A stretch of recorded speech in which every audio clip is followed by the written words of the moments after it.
eu sou a Anaí e esse é o quarto e último módulo de transformação digital do curso de Gestão em Saúde do INSTED. Nós terminamos a última aula falando sobre como identificar um bom problema e espero que vocês já estejam procurando os seus. E eu prometi que eu ia falar para vocês sobre como encontrar soluções para esses problemas que vocês vão encontrar na sua rotina. Primeiro, a gente vai falar sobre tendências e impactos de cada uma das ferramentas digitais que estão hoje no mercado de trabalho. Eu quero que vocês prestem bem atenção no termo de ferramentas digitais. Quando a gente fala numa inteligência artificial tipo ChatGPT, o ChatGPT ele é um produto, mas a inteligência artificial por trás do ChatGPT, que você consegue acessar via API, ela é uma ferramenta. Uma planilha de Excel pode ser um produto, mas a ferramenta do Excel é uma ferramenta. A solução do seu problema vai ser quando você conseguir enxergar as ferramentas que estão disponíveis para que você possa aplicar em cima daquele problema. A gente já falou também sobre se apaixonar pelo problema e não pela ferramenta. Às vezes o seu problema se resolve de forma muito simples e não precisa de tanta inovação tecnológica. Mas é muito comum as pessoas estarem apegadas num conceito e tenho certeza que vocês já viram isso também. Alguém chegar e falar assim, nossa, olha isso aqui, lançou o ChatGPT, agora eu vou usar isso na minha vida. Ok, quando? Aí que entra a visão que vocês estão desenvolvendo agora. O que são ferramentas hoje em tendência no mercado de tecnologia para vocês considerarem buscar conhecimento para vocês conseguirem evoluir em direção à transformação digital? Quando a gente vai falar em dados, sem dúvida, vocês precisam considerar uma linguagem chamada Python. Python é uma linguagem muito simples, é praticamente escrever em inglês. Existem vários cursos gratuitos na internet. Você não precisa pagar para ter um sistema em que você escreva Python. E o que faz ele ser muito legal é que ele tem bibliotecas prontas. Então, se você quer trabalhar com análise de dados, você vai ter bibliotecas de análise de dados, e já com problemas bem definidos. Lembra quando eu falei sobre aquele mapa que a inteligência artificial fazia sobre pizza e sorveteria? Então, o nome daquilo é árvore de decisão. Essas bibliotecas do Python te guiam dentro da área da árvore de decisão e você consegue classificando os dados que você tem e o que você quer com eles, e é muito simples de aprender. Vale a pena o investimento do seu tempo. O Python também ele é interessantíssimo para que você consiga movimentar grandes ferramentas de dado e criar a sua própria inteligência artificial. Existem bibliotecas com nós de redes neurais que você pode aplicar em cima dos seus dados. E isso é muito interessante. Agora, como eu já falei, enxergue também as ferramentas disponíveis dos grandes players, como os bancos de dados da Microsoft, da Amazon. Considere também planilhas Google ou do próprio Excel como ferramentas de análise de dados simples. Vocês não têm noção o poder que uma planilha dinâmica, que um Excel simples tem numa análise de dados importantíssima dentro do seu mercado de trabalho. Tá, e por que você vai usar Python e não um Excel? O Excel tem uma limitação da quantidade de linhas, que o Python não tem. Então, se você tem muitos dados, e muitos a gente está falando milhões de linhas, Python. Se você tem 300 mil, Excel. Vocês também precisam entender que além do ChatGPT, existem outras realidades também de inteligências artificiais que vocês precisam e devem testar. Reconhecimento de imagens dentro do Copilot. Vocês podem testar também as ferramentas do Google e ferramentas de gerenciamento de geração de imagens que têm gerado resultados incríveis. Eu gosto muito do Leonardo AI e do Midjourney. O Midjourney, que aliás roda dentro de um sistema que chama Discord. E se vocês não conhecem, é um outro lugar muito interessante para vocês darem uma passeada. Baixa o Discord na internet, eu posso até deixar o link para vocês depois. Cria a sua conta e começa a conhecer as comunidades que tem dentro do Discord.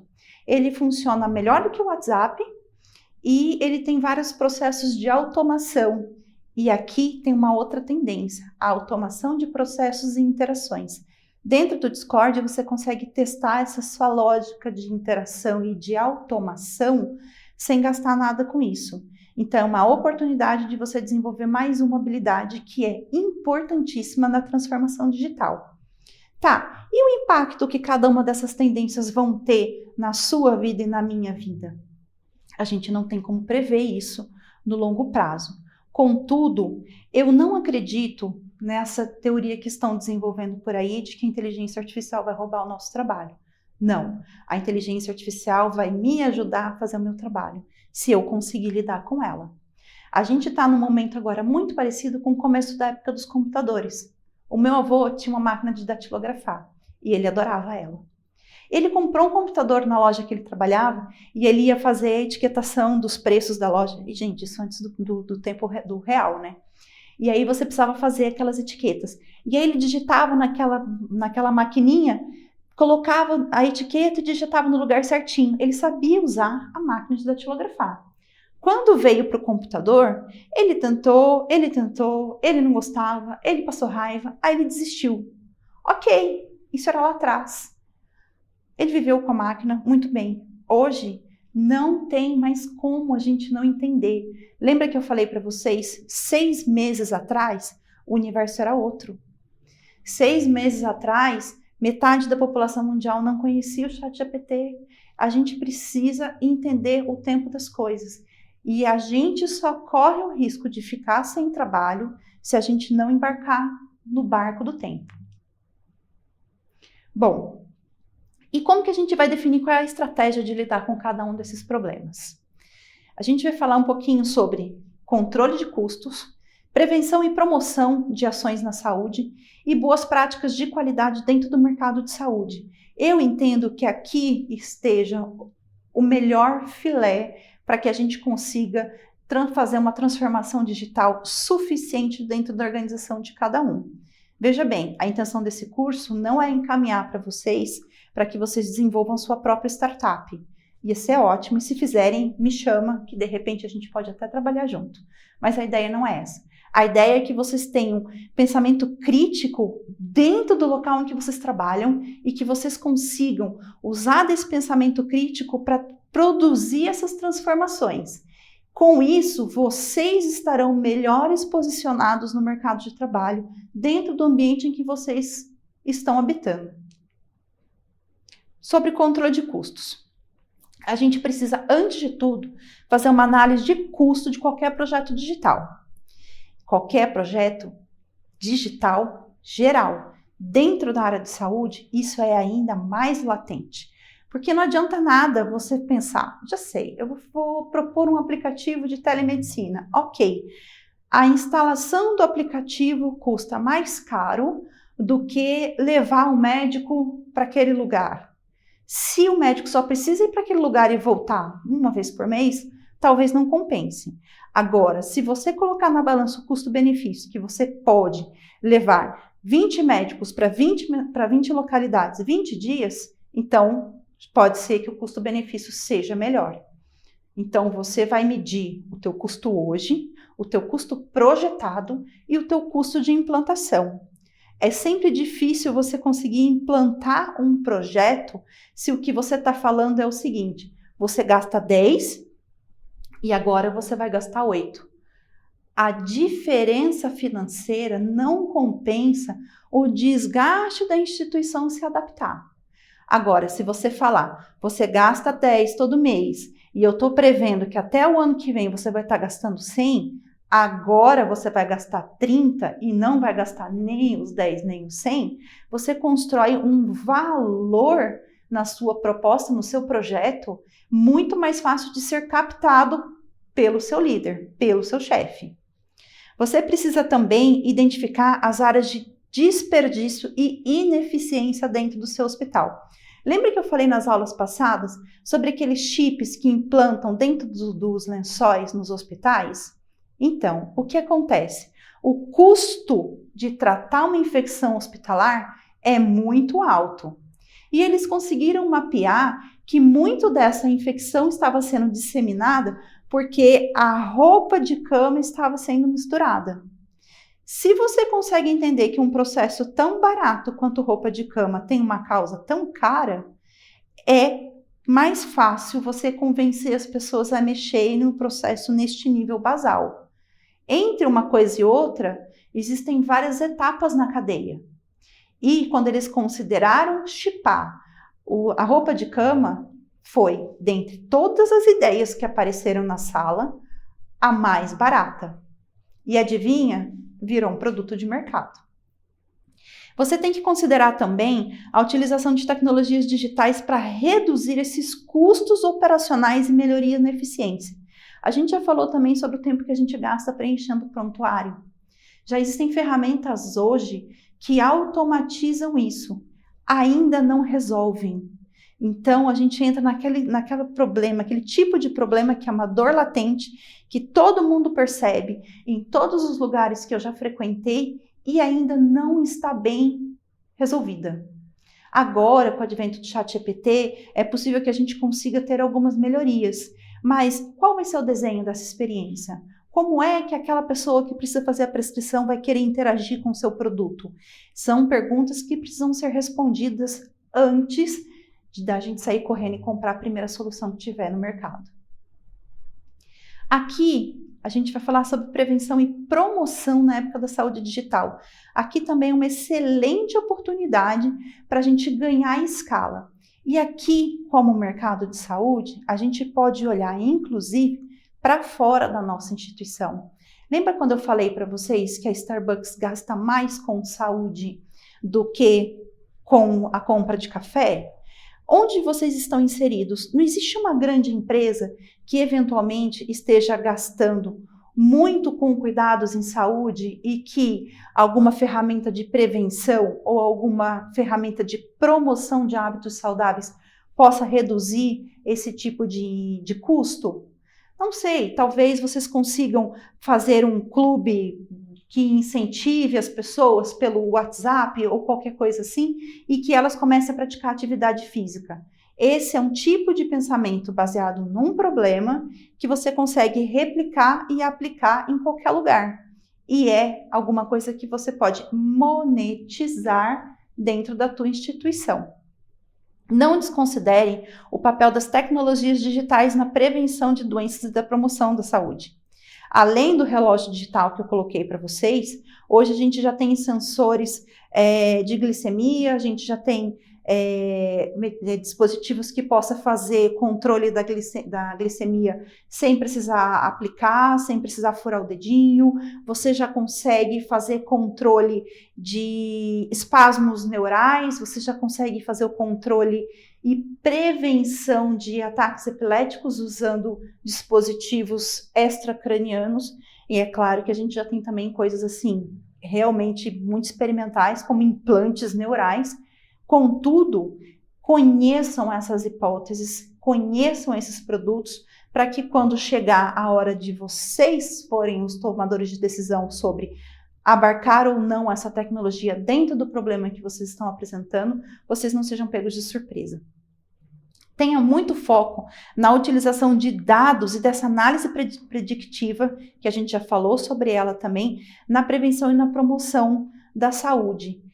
Isso, em outras palavras, quer dizer, aprenda a fazer ouro com os dados que vocês têm. E não menospreze as estratégias de engajamento e educação dos pacientes utilizando essas ferramentas digitais. Hoje existem comunidades na internet que agrupam vários tipos de pessoas com vários tipos de problema. Então, um paciente que está enfrentando um tratamento oncológico e tem uma família extremamente ansiosa e que muitas vezes mandam mensagens e tem muitas dúvidas e estão se sentindo inseguros, esse tipo de paciente, ele pode ser acolhido e acalmado se ele participar de uma comunidade como essa. Existem comunidades, inclusive existem empresas que oferecem esse tipo de serviço para pacientes oncológicos, para pais de pacientes neurotípicos, para pais de recém-nascidos, enfim, existem comunidades de toda forma. Mapeiem as que são comuns dentro do local de trabalho de vocês, que vocês possam indicar para os seus pacientes. Isso vem de encontro àquilo que a gente já tinha falado, melhorar a experiência do cliente dentro da tua instituição. E o que são essas boas práticas e qualidade na área digital? A gente precisa entender que a qualidade assistencial agora é diferente do que ela foi na década passada. Hoje, é possível que os nossos pacientes estejam medindo taxa de acerto, taxa de sucesso, quantidade de medicamento. Hoje, eles estão medindo tudo. A gente precisa se precaver com isso também, mas a gente precisa utilizar as tecnologias para buscar a segurança desses pacientes e reduzir os erros médicos. A gente não pode delegar a decisão clínica completamente na mão da inteligência artificial, mas a gente não pode negar que a inteligência artificial consegue fazer correlações que nós humanos ainda não fizemos, porque nós nunca conseguimos olhar aquele monte de dados desestruturados que a gente tem perdido dentro das nossas instituições.